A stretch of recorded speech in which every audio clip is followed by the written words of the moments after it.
재혼 실격 12회입니다. 하긴 어떤 여자가 안전장치도 없이 그냥 들어와서 밥만 해주려는 사람이 있겠나. 그래서 말인데 지금 내가 하는 말에 화부터 내지 말고 잘 생각해 보게. 무슨 말인데요?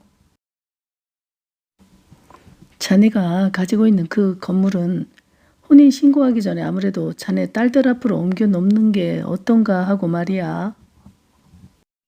아, 그러잖아도 그 문제로 애들이 왔었어요. 그래서 그 건물은 아이들 앞으로 옮기고 그리고 혼인신고를 해도 하려고요. 정도의 말에 매형은 온 신경을 쓰느라 긴장했던 몸이 한순간 풀렸다. 그렇게 생각했다면 다행일세. 사람을 믿고 살아야 하지만 뉴스를 봐도 그렇고 재혼은 상당히 어려운 문제더라고. 주변에 실제로 재혼 잘못해서 알거지되는 사람들도 많이 봤고 말이야. 세상이 하도 어수선하니 뭐든지 조심하는 건 나쁘진 않을 거야. 그 건물이야 뭐 제가 번 돈으로 산 것도 아니고 유정엄마 친정에서 유산으로 받은 거나 마찬가지니까요. 내가 가지고 있는 것보다는 아이들에게 주는 게 맞는 것 같아요. 그러잖아도 아이들 결혼하면서부터 그 생각을 줄곧 했긴 했었어요. 그럼 됐네. 자네 누나가 오늘 꼭 이 이야기를 결정짓고 오라고 해서 내가 신경이 쓰였네. 애들에게 곧 만나자고 하려고요. 상속세가 문제긴 한데 그건 누나 말로 애들이 다 처리하기로 한다고 하더라고. 그럼 됐네요. 설마 아이들이 상가를 받아가면서 상속세를 해결해 달라고 하겠나. 그건 가져가는 아이들이 알아서 처리하겠지. 처남은 참 별걸 다 고민하고 있었구만.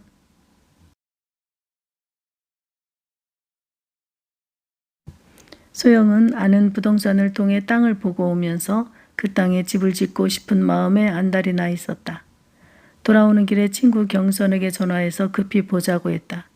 이왕이면 S씨도 같이 만나자며 장어집에서 보자고 했다. 경선은 소영을 만나고 싶진 않았지만 갑자기 장어집에서 만나자고 하니 그러잖아도 요즘 그때 소영이와 만나 소고기 먹은 이후로 제대로 된 음식을 먹은 게 없어 기운도 없었는데 그냥 나가서 밥이나 먹을까 싶었다. 소영이 만나자는 곳은 서울에서 유명한 집이었다. 그 집의 장어는 다른 곳보다 싱싱하고 두꺼워서 맛이 달랐다. 살아있는 장어를 방금 잡아서 그런지 쟁반에 놓여올 때는 몰랐는데 불에 올리자 꼬리 쪽에 불판 위에서 꿈틀거렸다. 경선아, 네가 나한테 조금 서운해하고 있는 거 알아. 내가 아직 현금을 마련하기 힘들어서 그래. 저번에 조금 서운했지? 불판 위에서는 장어가 노릇노릇 구워지고 소영이 먼저 경선의 마음을 헤아려주는 말을 하자 경선은 갑자기 서운했던 감정선이 살짝 느슨해졌다. 뭐 그렇지. 그래서 말인데 아주 좋은 방법이 생겼어. 무슨? 경선과 S는 좋은 방법이란 말에 귀가 쫑긋했다. 내가 오늘 땅을 기가 막힌 곳을 보고 왔는데 그곳에다 집을 지어서 이사하려고. 난 정독 씨 마누라가 살던 집에서는 더 이상 못 살겠어. 집을 지으려고? 응, 양수리의 한적한 곳에 아주 적당한 땅을 보고 왔어. 그곳에 새로 집을 지어 이사 가려고. 나이 60에는 답답한 아파트를 벗어나 자연과 함께 전원주택에서 사는 게 꿈이었거든. 경선이 너도 S씨랑 놀러오면 바비큐 파티하기도 좋고 말이야.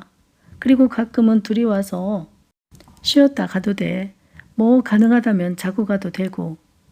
어머나 말만 들어도 너무 좋다 얘. 그치? 좋지? 네가 그렇게 좋아하는 거 보니 갑자기 생각난 건데 경선이 네가 우리 집을 별장처럼 쓸 수 있도록 뒷방을 하나 만들어 아예 그쪽에서 드나들도록 쪽문을 하나 내줄게. 열쇠도 주고. 정말? 경선은 별장처럼 쓰게 해준다는 말에 호들갑을 떨며 좋아했다.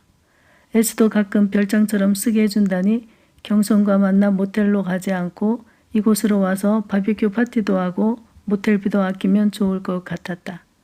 이제 곧 퇴직하는데 연금으로만 살아야 하니 사실 경선과 만날 때마다 음식값에 모텔비를 생각하면 부담이 되어 걱정이 태산이었다. S는 연금으로 내 식구가 살아야 했다. 마누라도 평생을 직장을 다니지 않고 S의 봉급날만 기다리고 살았다. 아들과 딸이 있는데 둘 다 아직 직장을 못 잡고 있어서 여러 가지로 골치가 아픈 중에 느닷없는 별장 얘기는 S에게 기가 막힌 재의였다.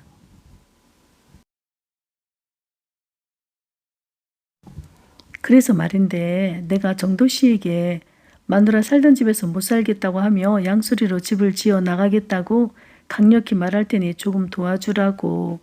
그리고 새로 짓는 집은 내 명의로 할 거야. 명의를 해줄까?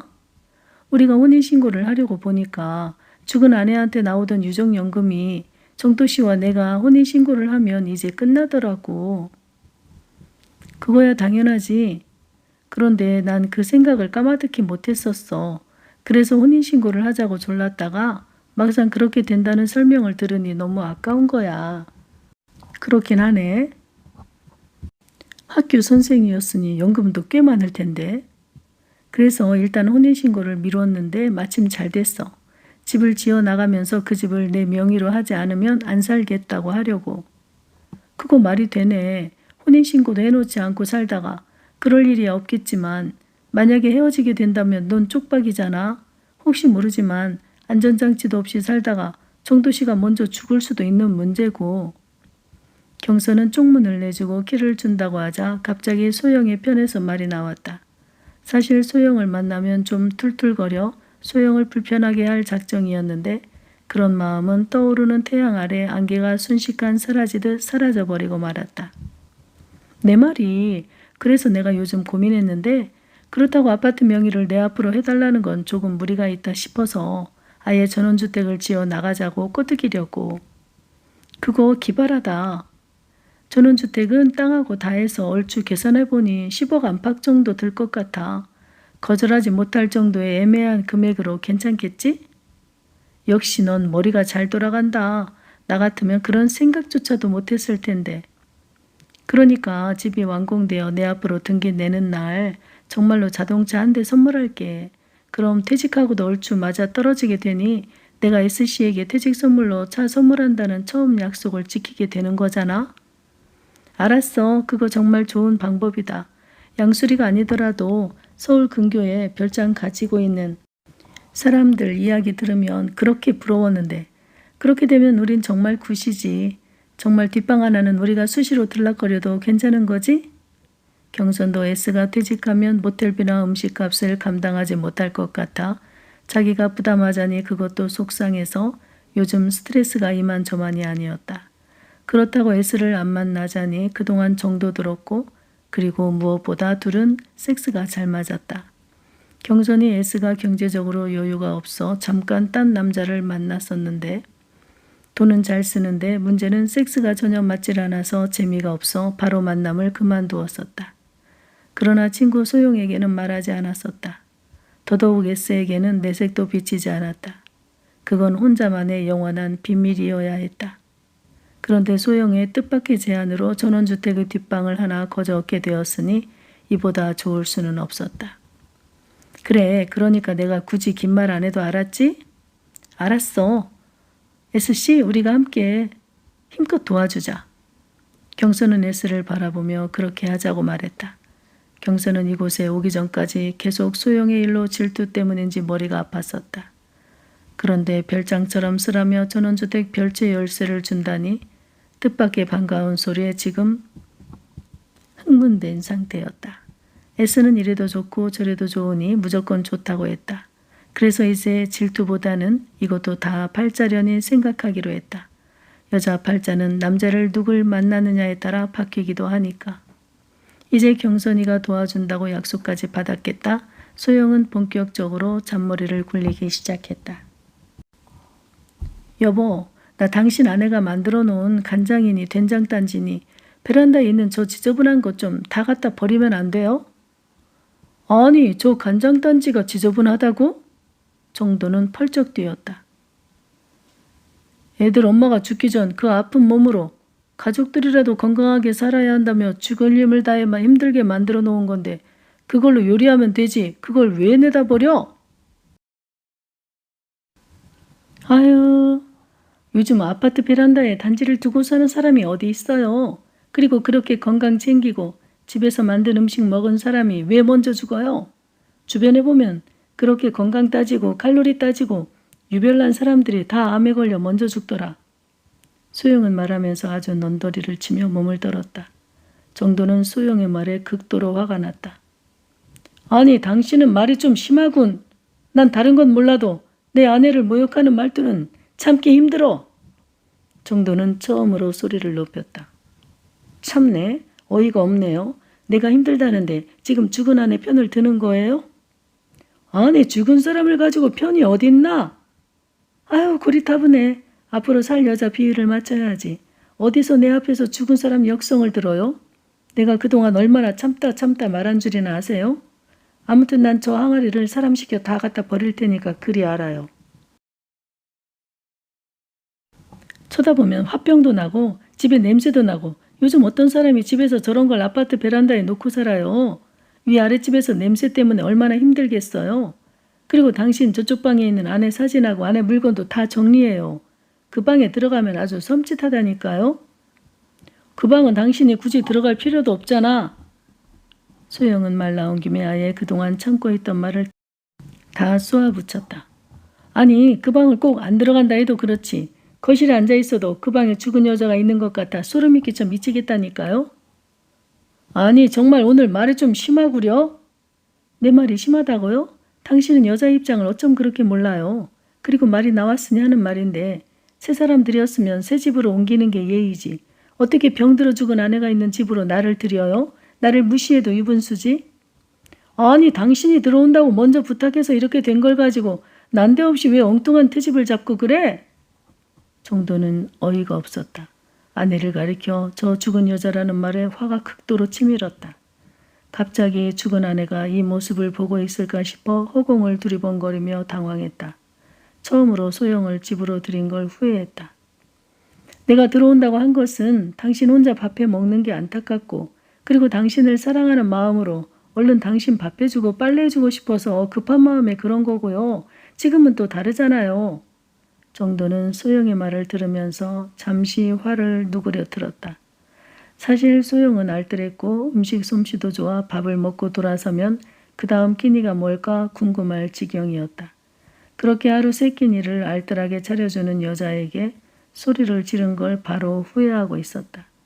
정도는 다시는 혼자 살고 싶지 않다는 마음이 컸기 때문에 소영이 아무리 험한 말을 해도 스스로 자책하는 습관이 있었다. 한마디로 모든 게 내 탓이요 하고 살고 있었다. 알지. 당신이 여기 들어와 나와 함께 살기로 결정하고 끼니마다 밥 해주는 거 내가 얼마나 고맙게 생각하고 있다고. 그래서 당신한테는 내가 늘 긴장하고 잘해주려고 나름 노력하고 있는 거 당신도 잘 알 텐데 그래. 그리고 이제와 얘기지만 난 내 아내한테는 당신한테 하는 거에 100분의 1도 못하고 살았었어. 나도 노력하고 있으니 당신도 좀 듣기 심한 말은 조심하도록 합시다. 그렇지만 언제까지 내가 당신 아내의 죽은 그림자 밑에서 살아야 해요. 난 이 집에서는 숨이 막혀 하루도 못 살겠어요. 차라리 우리 이사 가요. 이사를? 당신 아내의 물건이 하나도 없는 곳으로 옮겨가서 살아요. 우리가 꼭 당신 죽은 아내와 셋이 함께 살 필요는 없잖아요. 난 이곳에 사는 한 꼭 셋이 사는 기분이라니까요. 그리고 당신 가족들하고도 최대한 멀리 떨어진 곳으로 이사가고 싶어요. 당신 가족들이 날 무시한 걸 생각하면 가까이 산다는 것조차도 난 숨이 막혀요. 당신이 우리 식구들에게 상처받은 것도 내가 미안하게 생각하고 있어요. 그러니까 나도 요즘 형제들 안 보고 살려고 노력하잖아. 누나들이 전화해도 난 안 받아. 나도 그렇게 하는 게 뭐 쉬운 일인 줄 아나? 그러니까 가까이 있으면서 안 보고 살면 당신도 힘드니까 차라리 우리 조금 한적한 동네로 집을 지어서 이사해요. 도대체 당신 아내가 살던 곳에서는 하루도 더 못 살겠어요. 내가 말을 안 해서 그렇지 당신 없는 시간에 혼자 있으면 얼마나 무서웠는지 당신은 상상도 못할 거예요. 그렇지만 이사는 그렇게 간단한 일이 아니잖아. 가면 어디로 갈 건지. 그리고 내 생활권이 이곳인데 이곳을 뜬다는 것은 나이 들어 힘들지 않을까? 당신은 종교도 없고 그리고 특별히 취미생활도 없고 누굴 만나지도 않는데 생활권이 뭐가 필요해요? 정도는 생각해보니 딱히 이곳에 살아야 할 만한 구실을 찾을 수가 없었다. 소영이 말한 대로 종교도 없었고 취미생활도 하지 않고 있었다. 내가 생각해 놓은 곳이 있어요. 우리 경기도 양수리로 가요. 그곳에 마침 한적하고도 전망 좋은 곳에 땅이 나왔어요. 양수리? 네, 아는 부동산 언니가 기가 막힌 땅이 있다고 해서 한번 보고 왔는데 그곳에 집을 지으면 정말 좋을 것 같아요. 전원주택이라? 정도는 소영과 살면서 같이 있어 좋긴 하지만 느닷없는 제안이나 요구를 할 땐 놀라지 않을 수가 없었다. 재혼이 이렇게 힘든 거구나 생각할 때도 있었다. 그러나 어차피 형제들의 만류를 뿌리치고 선택한 재혼이니 어쩌겠는가. 귀엽고 잘 살아야 한다는 부담감이 정도를 아프게 했다. 소영의 비율을 90%는 맞추고 산다고 생각하는데도 소영은 정도가 예상치 못한 주문이 끝도 없었다. 난 평생 소원이 예쁜 정원이 있는 전원주택에서 조그만 텃밭에 상추, 오이, 고추 심어가며 사는 거였어요. 싱싱한 채소를 직접 길러서 먹는 게 건강에도 얼마나 좋은데요. 그리고 도심은 공기도 좋지 않고요. 나이 들수록 자연으로 돌아가야 좋대요. 나도 처음엔 퇴직하면 전원주택을 생각했었는데 그런데 우리 퇴직할 때 회사 차원에서 퇴직 후 삶에 대해 교육을 받았는데 함부로 전원주택으로 들어가는 게 아니라고 하더라고. 만약 아파트가 실증이 나면 일단 한 1년 정도 전세로 살아보고 나서 그래도 좋으면 집을 짓고 들어가는 게 좋다고 몇 번을 강조하며 일러주었어. 그런 거라면 걱정 안 해도 돼요. 내가 변두리 전원주택에서 살아봤었거든요. 그때 전원 생활은 전혀 힘들지 않았어요. 다만 동네 사람이 문제였지만요. 그런데 혹여 나이 들어 아프기라도 하면 병원이 가까워야 위험한 상황에 살릴 수 있다고 나이 들수록 오히려 도심에서 살아야 한다고 퇴직한 선배들이 그러더라고. 아이고 요즘 100세 시대예요. 이제 나이 60인데 무슨 다 죽어가는 노인처럼 그런 말을 해요. 어떻게 당신과 나는 같은 나이인데도 이렇게 세대 차이가 나는 거죠? 당신과 얘기하다 보면 마치 시아버지와 대화하는 것처럼 답답하다니까요. 소영은 고개를 저으며 당찬 얼굴로 이어서 말했다. 그리고 내가 이 집이 싫다고 했잖아요. 처음에 당신이 나하고 싶은 거 다 해준다고 말해놓고 이제와 약속이 틀리잖아요. 제 평생 소원이 전원주택에서 내가 원하는 설계대로 집을 짓고 사는 거였어요. 그렇게 말귀가 안 통하는 당신과 사느니 차라리 우리 재혼 없었던 걸로 합시다. 당신 혼자 죽은 마누라 영혼 붙잡고 이곳에서 천년만년 사세요. 소영은 찬바람이 불도록 쌩하고 트렁크를 싸서 나가버렸다. 정도가 생각 좀 해본다고 하였으나 붙잡는 손을 뿌리치고 가방을 싸서 나갔다. 홧김에 나가는 여자치고 너무 멋을 부리고 나가는 게 언제나 신경 쓰였다. 아무튼 소영이라는 여자는 다루기 까다롭고 예측을 할 수 없는 여자였다. 그러나 이 나이에 이런 거 저런 거 가리다간 혼자 사는 길뿐이 없으니 정도는 그저 참아야 한다고 생각했다. 고민해봤자 결론은 하나였다. 다시 혼자가 되느니 차라리 무덤으로 들어가는 게 낫다는 결론에 이르곤 했다. 둘이 사는 재미를 맛본 정도는 도저히 다시 혼자 살 자신이 없었다. 이틀이 지나도 돌아오지 않는 소영을 이해할 수가 없었다. 심심하면 돌아져 나가버리니 머리가 아팠다. 하는 수 없이 S에게 또 전화했다. 정도는 소영이 연락이 안 되면 자동으로 S를 찾게 되었다. 바쁜가? 아닐세. 퇴직 앞둔 나야 뭐 바쁠 일이 있나? 안 바쁘면 경선 씨 불러서 함께 식사나 할까요? 그럽시다. 한편 정도의 작은 누나는 언니에게 전화를 걸었다. 언니, 수지 아빠가 정도를 만나고 왔는데 우리가 걱정했던 건물은 아이들 앞으로 명의를 옮기기로 했다네. 그래? 그럼 일단 큰 숙제는 해결됐네. 왠지 그 여자를 봤을 때 정도의 재산을 노리고 오는 것 같은 불안한 느낌이 강하게 들었었는데 큰 건은 해결됐으니 그나마 다행이다. 언니도 그렇게 봤지?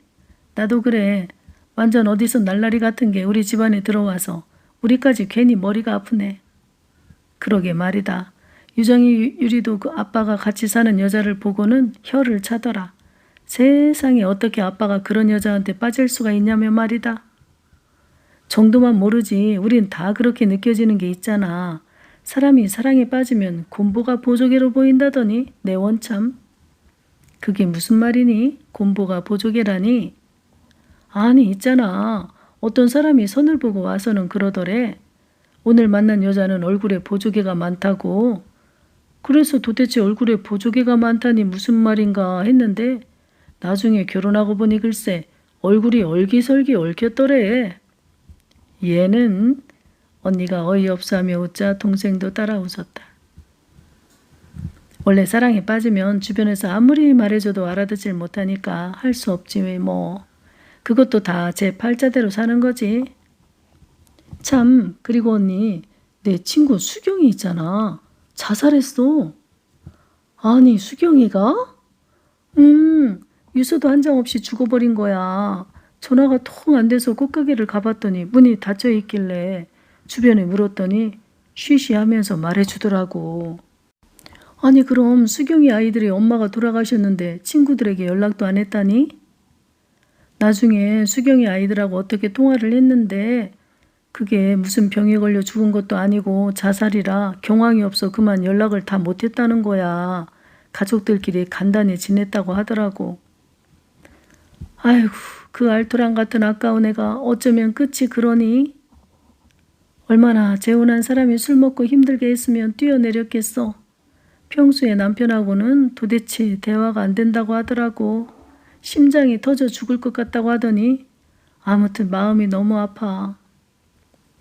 아이고 세상에 그런 일은 뉴스에서나 나오는 건 줄 알았는데 우리 주변에도 그런 일이 일어났구나. 재혼이 그만큼 조심해야 하는 건데 참 수경이 운명이 왜 그렇게 혹독하다니? 그날 재혼한 남편도 집에 있었다는데 혹시 그놈이 밀어버린 건 아닐까? 친구들이 모여서 그런 의심도 하는데 그야 뭐 증거가 없으니 아무도 모르지. 결혼할 때 수경이가 남자 위신 세워준다고 남편 앞으로 명의를 해줬으니 아주 그놈만 살판났지 뭐야. 별일이다. 쳐 죽일 놈. 만약 수경이 제 스스로 뛰어내렸다 해도 결국 그놈이 죽인 거나 마찬가지지. 집에 생활비도 안 내놓고 도박에나 빠진 놈이 그게 인간이니? 아무래도 그놈이 의심이 가지만 수경이 아이들 입장에선 증거가 없으니 답답하겠구나. 그러니까 사람이 무서워. 지지고 볶고 싸우더라도 애들 엄마 애들 아빠가 최고인 것 같아. 그래 그렇고 말고. 그런데 너흰 왜 그렇게 일찍 각방을 쓰게 됐니? 남녀가 한데 살아야 하는데 너희 부부는 너무 빨리 각방을 쓰더라. 그러다 수지 아빠 바람이라도 나면 어쩌려고. 언니 그런 걱정은 하지 마. 수지 아빠는 배우 김인수가 홀딱 벗고 다가와도 안 되는 사람이야. 40대 초반부터 그랬는데 뭐. 수지 아빠는 보기에는 건강하게 생겼는데 참 알 수 없는 게 사람이다. 뭐 요즘 각방 쓰는 부부가 우리뿐인가? 내 주변 친구들 얘기 들어보니 다 각방 쓰고 살던데 뭐. 언니나 워낙 형부랑 사이가 좋았었으니 그렇게 형부 하늘나라 가기 전까지 한 방을 쓴 거지. 근데 참 이상하지? 사이 좋은 부부는 일찍 갈라놓고 사이 나쁜 부부는 죽도록 같이 살게 하면서 그렇게 징그럽게 싸우고 살게 하고 말이야. 부부는 사랑하고 살면 사랑의 여신이 질투한다더니 그 말이 맞나 봐? 언니는 스스로 생각하면 특히 인꼬 부부라 할 만한 건 없는 것 같은데 이상하게도 주변에서는 인꼬 부부였다고 밀어붙이는 느낌을 받았다. 그럴 때마다 어떻게 해야 좋을지 망설여지곤 했다. 우리가 뭐 그리 사이가 좋았나? 난 잘 모르겠다. 부부가 다 그렇게 서로 위하고 사는 거 아니니? 아니야. 언니네 정도면 당연히 인꼬 부부지. 지금 내 주변 사람들은 부부가 말만 하면 다툰다면서 서로 얼굴도 안 보고 각자 사생활 터치하지 않기로 하고 사실상 조론 관계인 사람들도 많아. 그런데 그것도 아직 젊어서들 그래. 막상 혼자 돼봐라. 부부가 하루라도 같이 살아주는 게 얼마나 큰 축복인지 깨닫게 되지. 글쎄 그건 사람들이 닥쳐보지 않아서 모르는 건지 모르겠지만 아무튼 서로 원수가 사는 것처럼 말만 하면 싸우니까 아예 서로 입을 다물고 산다는 사람도 있다니까. 우리는 그래도 그 사람들에 비하면 비교적 정상이야. 방만 따로 쓰지 밥도 같이 먹고 뉴스를 보면서 대화도 잘하고. 다른 사람들 사는 걸 들어보고 나니 그래도 난 수지 아빠가 나를 잘 맞춰주는 편이라 원수처럼 살지 않는 것만도 다행이구나 생각한다니까.